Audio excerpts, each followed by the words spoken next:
Hey, what's going on everyone? In this video, I'll show you how to get trackers in Apex Legends and how to unlock more for your legends. Trackers are the stat cards you see on player banners.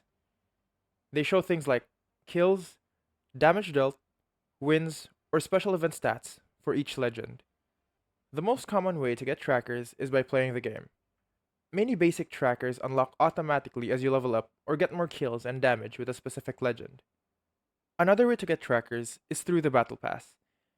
Each season includes exclusive trackers that you unlock by completing Battle Pass tiers. You can also earn trackers from events, like collection events or limited time modes. These trackers are often themed and may not return later. Some trackers come from challenges, so make sure to check your weekly and event challenges regularly. Once you unlock a tracker, go to Legend Locker, select your legend, open banners, and click on trackers. Choose the tracker that you want to display, and that's it. That is how to get trackers in Apex Legends.